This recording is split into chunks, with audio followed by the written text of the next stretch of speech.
Olá, rapaziada. Nessa aula nós vamos estudar o calor e, por questões didáticas, a gente divide o calor em dois tipos, de acordo com o efeito que ele pode provocar sobre um corpo.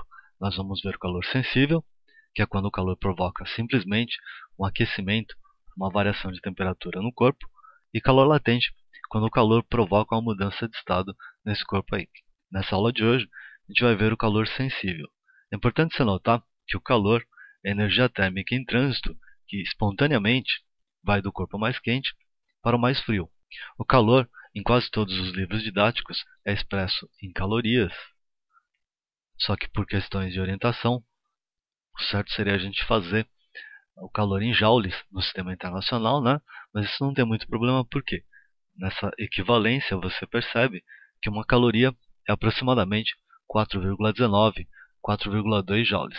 Para efeito de exercícios, vocês vão usar o valor que for passado para vocês na questão ou no vestibular, ok? Para que você entenda o que é o calor sensível, é aquela brincadeirinha que a gente fala em sala de aula. Se eu trancasse vocês numa cozinha com um caderno e uma caneta, eventualmente vocês conseguiriam sair de lá com a formulinha. Só que aqui você tem que perceber que o calor depende basicamente de três fatores. Dois deles são facilmente notáveis. Se você se imaginar numa cozinha, uma hora você eventualmente iria tentar aquecer uma quantidade de água, ou para fazer um chá, né, ou para fazer um miojurame, alguma coisa parecida, né? Então o que você vai perceber? Que a quantidade de calor nós vamos usar a letra Q, né? Ela ia depender do quê?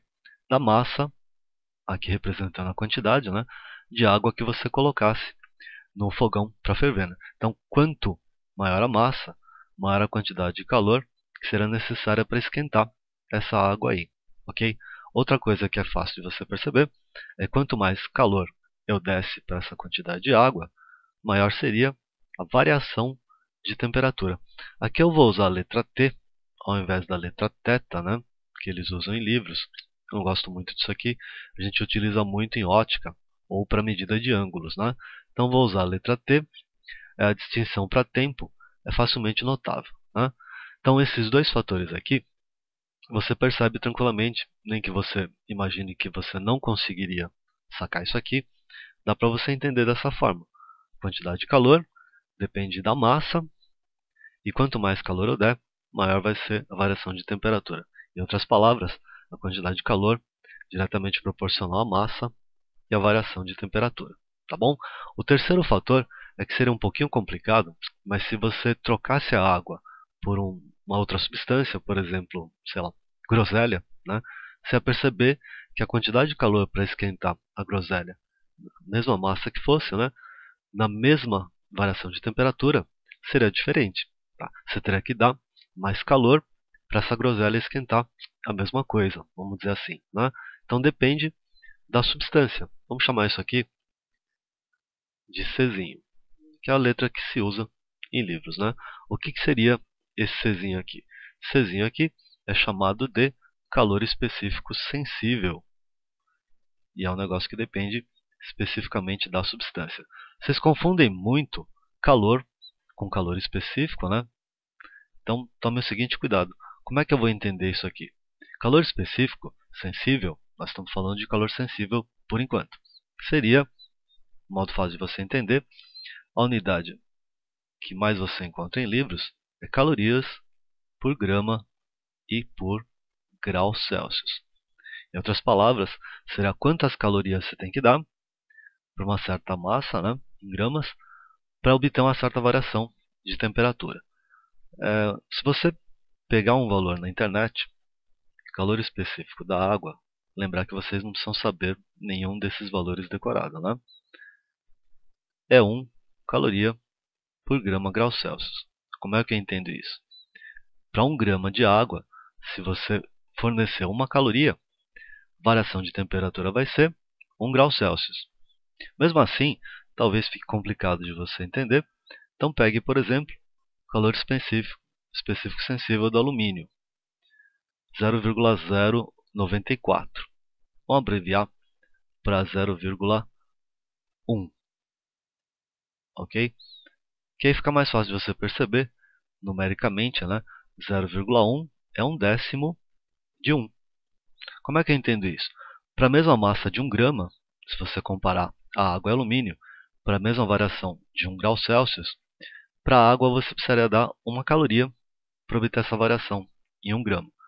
Para o alumínio você daria 1/10, né? Seria 0,1 caloria para a mesma massa de 1 grama variar 1 grau Celsius, né? Em outras palavras, esse material aqui, quanto maior for o Czinho, mais difícil vai ser de você obter um aquecimento. Relativamente, né? Mais difícil. Tá? E aqui ao contrário. Quanto menor for o Czinho, mais fácil vai ser de você obter o mesmo aquecimento. Tá bom? Como eu falei anteriormente, você não precisa saber valores, mas você tem que ter uma noção de que materiais, que substâncias, né, perdão, seriam mais fáceis ou mais difíceis de aquecer. Então, de forma geral, os metais, né, são mais fáceis de serem aquecidos.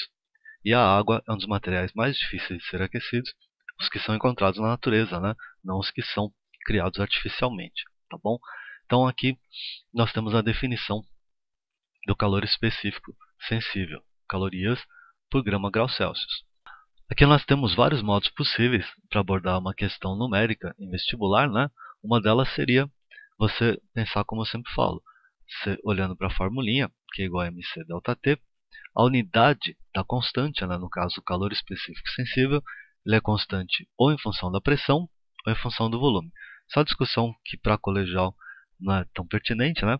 Mas a ideia é a seguinte, Czinho, se você utilizar esse sistema calorias por grama grau Celsius, a unidade da constante me diz a unidade das outras variáveis. O que significa isso? Que o calor, nesse caso, tem que ser dado em calorias, que a massa tem que ser substituída em gramas, né? E você vai obter a variação de temperatura em graus Celsius. Então, no momento que eles passam para vocês a constante, né? Eles estão definindo as outras unidades, ok?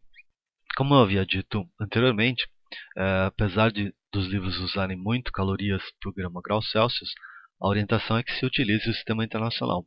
Então, vários vestibulares, a Unicamp e a Unesp, por exemplo, já estão usando o calor específico sensível em joules por quilograma Kelvin. A FUVEST de vez em quando usa um, de vez em quando usa outro, né? Então, na verdade, eu queria que vocês percebessem que não tem nenhuma mudança em relação à explicação teórica que eu passei, só que a diferença era a seguinte: se você tiver que trabalhar com calor específico sensível nessa unidade aqui, então você teria que trabalhar o calor em joules, a massa teria que ser passada para quilos, né? Se você receber a massa em gramas, e aqui não faria diferença nenhuma. Por quê? Recordem a aula de termômetros, né? A variação em graus Celsius é a mesma variação em Kelvin. Então, se você tiver uma variação de 13 graus Celsius, você vai ter uma variação de 13 Kelvin. Portanto, aqui não faria nem diferença se você tivesse graus Celsius, né? Ou Kelvin. Tá? É que, por uma questão de coesão, você tem que ter as três no sistema internacional. Então, seria joules por quilograma e Kelvin. Mas você só tem que pensar, né, aqui no joule e no quilograma. Perceber se as unidades estão combinando. Vamos ver como é que isso aqui funciona no exemplo numérico, né? Suponha que você tenha enunciado que diga que você tem 250 gramas de água, é dado o calor específico sensível, né? Uma caloria por grama grau Celsius, e a pergunta é qual seria a quantidade de calor necessária para aquecer essa água de uma temperatura inicial 5 graus até uma temperatura final de 45 graus Celsius. Tá? Você pode abordar daquela forma que eu falei, conferindo as unidades, né? Na unidade da constante. Então, a massa tem que estar em gramas, portanto está correta, né?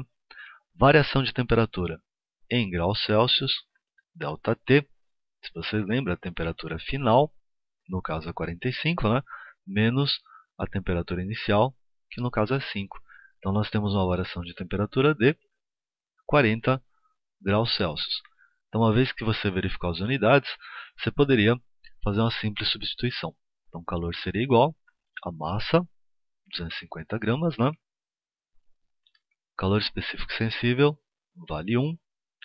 E a variação de temperatura, 40. calor seria, portanto, 4 vezes 25, dá 100, né? E aí você acrescenta 2 zeros aí, que é a multiplicação. Então você teria 10.000 calorias. Utilizando os prefixos seria, divide por 1000, né? 10 quilocalorias. Ok?